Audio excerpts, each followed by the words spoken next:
So this next unit is going to explore agriculture, and really specifically how we do agriculture here in the United States, and some of the associated problems with that type of agriculture.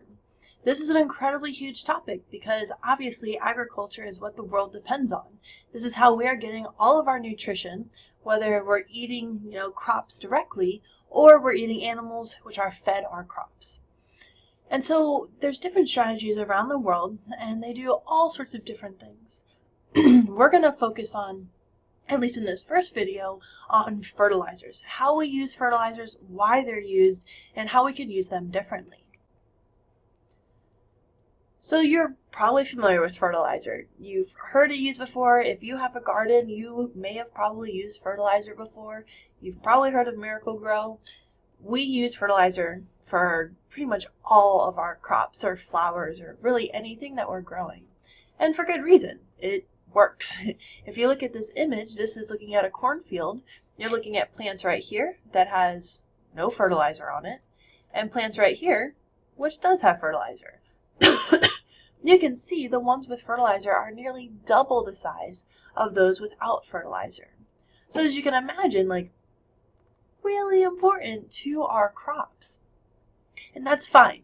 The use of fertilizer itself is not bad. The fertilizer is in no way harming the plant.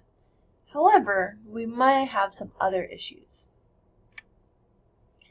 Now, fertilizer isn't just fertilizer. It's actually a component of a whole bunch of different things.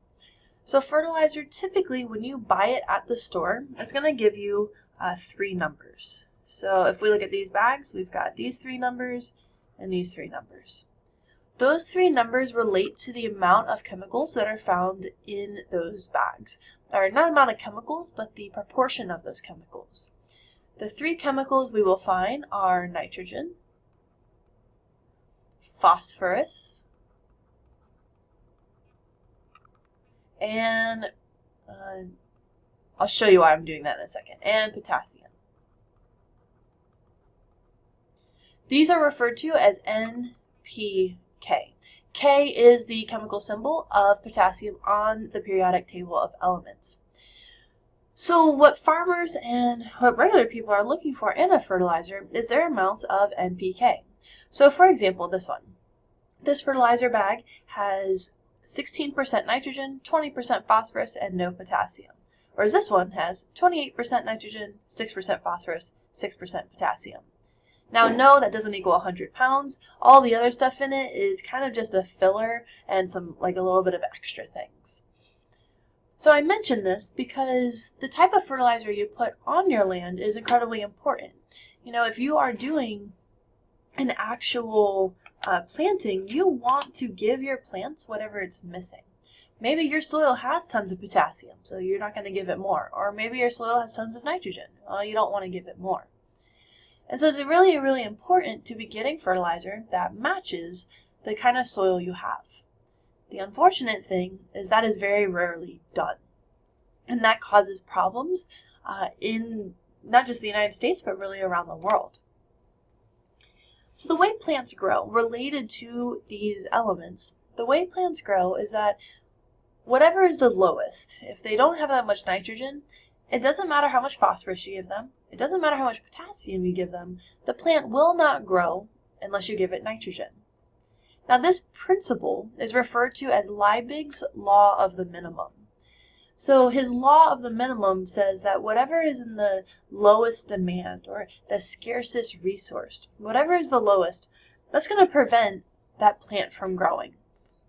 Until you give it that resource, the plant won't grow. So why this is important is, so this one shows potassium. So imagine that this is a plant. A plant. So imagine this is a plant. And it needs all of these things. It needs calcium and zinc and magnesium and hydrogen. It needs all of these things. And I've given it all of these things. And let's say I get a fertilizer that has tons and tons of nitrogen. So I'm going to make this bar even higher. And it also has lots and lots of phosphorus. Well, that's cool. I mean, plants do need that stuff. But if I don't give it any potassium, that doesn't matter. plant really needs that potassium. Until I give it potassium, that plant's not going to grow. So if I don't give it any potassium, it's just not going to grow. If I give it more potassium, then it has the ability to grow more. Now the reason this matters, this probably seems like common sense to you, is the reason this matters is if you do not get a fertilizer that is specially designed for your type of soil, we get this happening.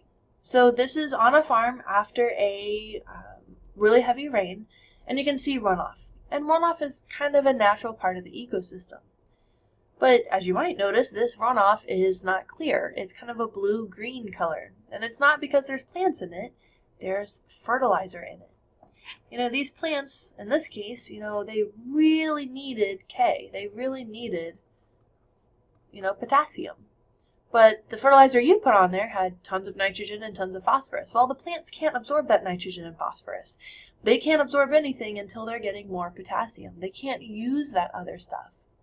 So what happens is that nitrogen and phosphorus just stays on the ground. And during a heavy rain, that nitrogen and phosphorus is going to run off these fields. Phosphorus is going to run off these fields into this water and continue going. So where does it go? Well, this water will eventually go to a larger water source, so maybe a small stream, which will go to a larger water source, like a larger stream, into a large river, and finally into the Gulf of Mexico, to the East Coast, to the West Coast, to really the largest body that is around, whether this is in the United States or anywhere around the world. So because of the principles of Liebig's law of the minimum, we're having way too much fertilizer entering our ecosystems because we are not giving the plants exactly what they need. We give them a lot more of some other stuff, and that other stuff has nowhere to go except out with the water when it rains. So the reason this matters is this is good fertilizer that works for land plants, but it also works for aquatic plants.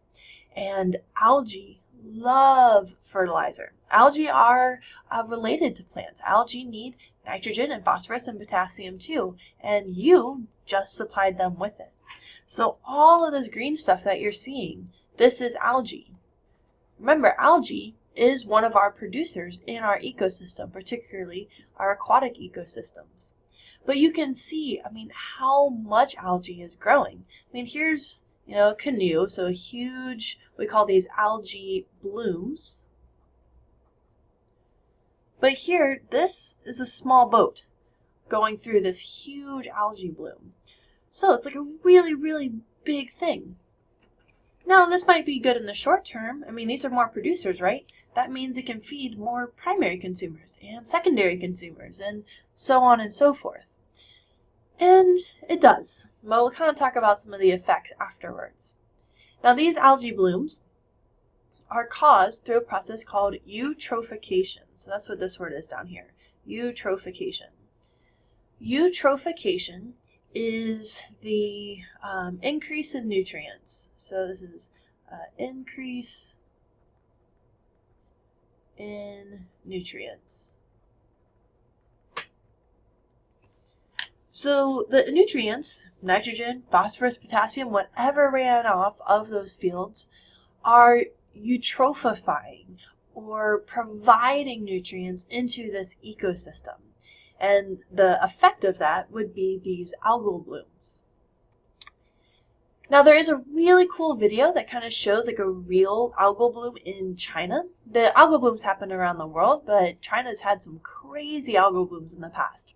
So go ahead and pause the video, watch this YouTube video that should be popping up, answer the follow-up questions in the weekly guide, and then come back and resume this.